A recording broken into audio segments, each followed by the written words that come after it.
Chapter 7. Pat approached the counter where the old-timers sat, holding their half-eaten egg sandwiches.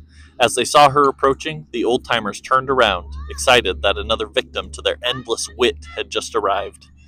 "Pat, great broadcast last night. The silence was the best show we've heard in years." The old-timers were cruel and as unfunny as a tumor, but Pat let it slide off her back. The old men were ultimately harmless. Besides, she already knew that a good portion of the town didn't listen to KOBO and actively hated the broadcast. Those who belonged to that camp had let her know early and often. The old-timers queued up another insult, then collectively furrowed their brows. They noticed the visitor they had thought already left the shop just a minute ago had returned. "Did you enjoy that sandwich?" The old men sent a tame jab his way. The visitor did not answer. He had not enjoyed the sandwich, in fact. The hot egg and cheese bagel was tucked inside of his jacket pocket, making a mess as the American cheese melted and released its oily residue. The old-timers, unhappy that the visitor was unwilling to play along with their game, decided to take the stakes up a bit. "That's the lady you've been looking for," the old-timer said as they pointed towards Pat. "Yes, I know," the visitor replied. Pat was uneasy.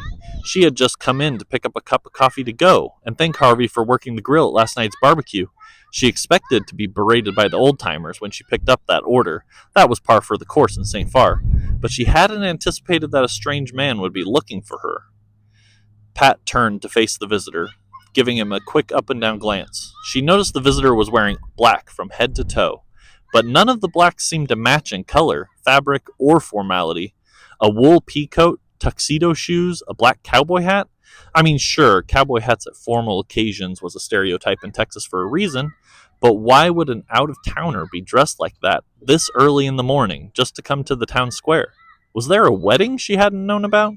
And why the pea coat? Every Texan from this area knows it'll be at least 70 degrees outside by the time the sun comes up. The visitor was strange, that's for sure, but Pat determined the best course of action was to treat him like an unfamiliar dog and show no fear. "Oh, hey," she started, looking at the visitor in his impossibly green eyes. "You were looking for me?" "Yes," he replied flatly. Pat became even more uncomfortable in the silence. The old-timers were now sitting with rapt attention. This was the best morning encounter they'd had in months. "So," Pat attempted to once again start the conversation, "here I am. What can I help you with?" Now it was the visitor who looked uncomfortable. He started to squirm, not in the way that a child does when they're asked to stand still, and not in the way an adult does when they're asked to publicly share something about them with no notice. He was actually squirming. The visitor's sides began to ripple, undulating in and out, with no discernible pattern. He kept his arms to his side, but they began to move involuntarily with the wave of the motion his ribs produced.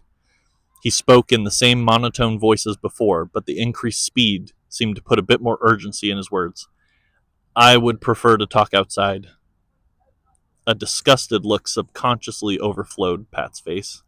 Before she realized it, she was visibly giving the visitor the same look her mean classmates gave her every day when she showed up late for school. "Look," she replied, trying to get out of the situation in a way to save them both face. "I'm just here to grab a cup of coffee really quick, so you can talk to me while I wait, but I'm in a bit of a hurry." Harvey took the cue from Pat and quickly poured her cup of coffee from the finished coffee pot. He put a lid on it and handed it across the counter between two of the old-timers. Pat took the cup and reached into her pocket for payment. "Don't worry about it," Harvey said, holding up his hand. "This guy paid enough to cover coffee for every citizen in St. Farr." Pat looked at the visitor, then looked at the old-timers, and finally her eyes met Harvey's. Confused, she gave him a quiet "thanks" and raised her paper cup of To-Go Joe to all the parties in the cafe.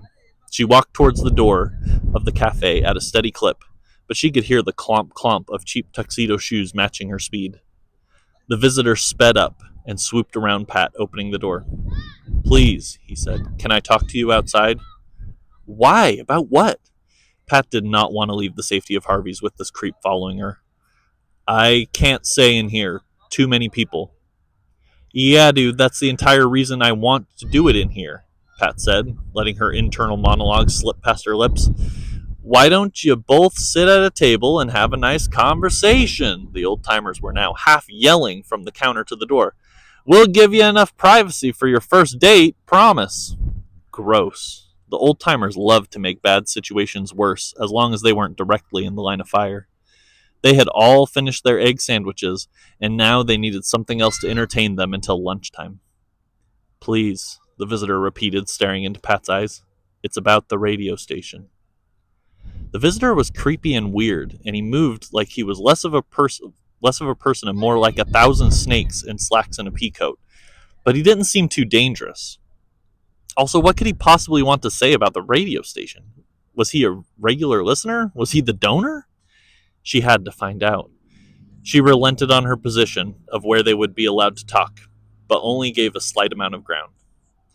Fine, we can talk outside. Right outside, she said, pointing just over the threshold of the front door. The visitor gave a slow, rigid nod, and the two stepped outside the closed door. Now, the visitor and Pat were face to face outside of the cafe. The old-timers and Harvey could both clearly see the pair and were unable to look away. Harvey wanted to keep an eye on Pat. He could clearly see she felt uneasy about talking to the visitor in private, and he wanted to protect her if needed. The old-timers, on the other hand, wanted to keep an eye on Pat. They could clearly see that she felt uneasy about talking to the visitor in private, and they didn't want to miss any of the fireworks.